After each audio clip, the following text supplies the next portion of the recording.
আসসালামু আলাইকুম। আসলে আজকে আমরা আমাদের সোলার প্যানেলের ট্রাবল শুটিং নিয়ে আসছি। গতদিন আমরা আমাদের 65 ওয়াটের একটা solar land monocrystalline solar panel, সেটাতে আসলে পার্মানেন্ট স্টোরেজ ব্যাটারি লাগাচ্ছিলাম so that we can get incessant power supply during night time. And সেক্ষেত্রে আমরা এরকম একটা, এর আগে যখন আমি এই ব্যাটারিটা 30 অ্যাম্পিয়ার 12 ভোল্টের লাগালাম, তার আগে এখানে আসলে এটা একটা ছোট্ট স্মল ইউনিট দিয়ে এখানে রিপ্লেস করা ছিল। ব্যাটারিটার কাজ তখন এখান থেকে হতো। এটাও একটা রিচার্জেবল ব্যাটারি, যদিও আমরা রিচার্জেবল ছাড়াও আসলে এটাকে কানেক্ট করতে পারি। সেক্ষেত্রেও এই সোলার চার্জ কন্ট্রোলারটা নাইসলি কাজ করে। আর রিচার্জেবল হলে আসলে সে অল্প কিছুক্ষণ ব্যাকআপ দিতে পারে। যেমন এখানে আমরা দেখতে পাচ্ছি এক একটা ব্যাটারি 1200 মিলি অ্যাম্পিয়ার আওয়ার করে, তাহলে তিনটা সিরিজ হয়ে আসলে আমাদেরকে 3600 milli ampere hour current backup দিবে, আর 12 ভোল্ট আসলে। তো এই ব্যাটারিটার ভাবলাম আমাদের সোলার প্যানেলটা 65 ওয়াট, নাইস কনফিগারেশন, সো আমরা একটা লার্জ ক্যাপাসিটি ব্যাটারিতে চলে যেতে পারি। তো 30 অ্যাম্পিয়ার আসলে 3600 মিলি অ্যাম্পিয়ার আওয়ারের তুলনায় অনেক বেশি।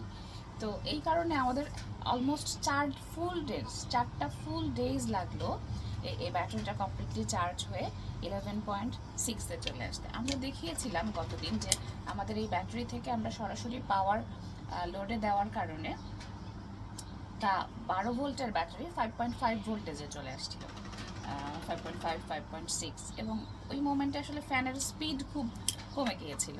তো এখন আমরা দেখব যে 3-4 দিন, যেহেতু এটা 30 অ্যাম্পিয়ার আওয়ারের একটা 12 ভোল্টের ব্যাটারি, সো আমি এখন কি অবস্থা আফটার 4 ফুল ডেজ আমার সোলার ব্যাটারি, মাঝখানে অবশ্যই একটু রেইনি ছিল। তা আমি যদি এখন দেখি আমার ব্যাটারির দুই এন্ডে আসলে কত ভোল্ট দিচ্ছে, তাহলে আমরা দেখবো ইট ইজ কমপ্লিটলি ফাইন, 12.33।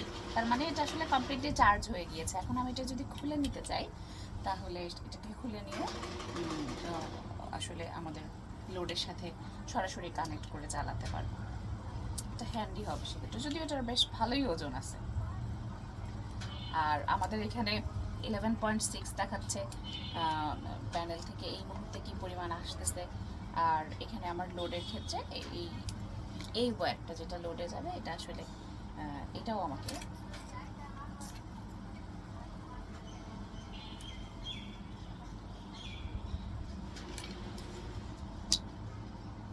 আমরা যদি ধরি,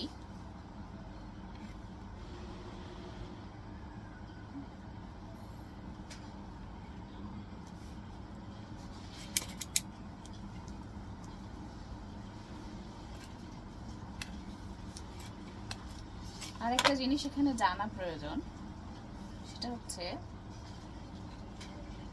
আমরা অনেকেই জানি না যে একটা সোলার প্যানেল থেকে আমি আসলে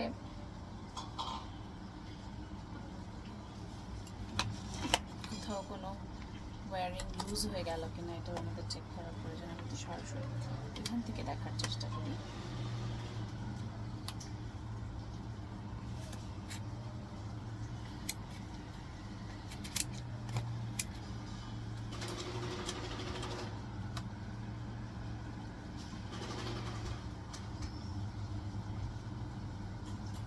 এটা একটা ফ্লাকচুয়েটিং রিডিং দিচ্ছে।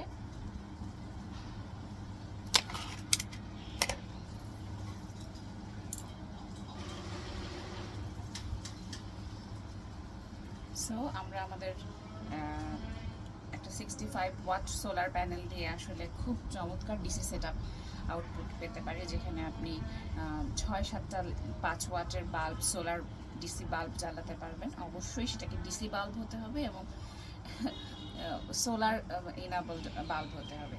তো আবার আমাদের এখানে আমি যে ফ্যান কিনবো, সেই ফ্যানও আমার আসলে কি সোলার এনার্জি থেকে নিয়ে কাজ করতে পারে, মানে ডিসি হতে হবে আসলে। কারণ আমরা জানি যে আমরা সূর্য থেকে যে আলোটা পাই সেটা আসলে ডিসি, এর থেকে যদি আমি এসি লোডগুলোকে চালাতে চাই, আমাকে এখানে অ্যাডিশনালি ইনভার্টার অ্যাড করে তারপর সেখান থেকে আমার বাসার হাউস হোল্ডে কানেকশন দিতে হবে। Thanks for watching.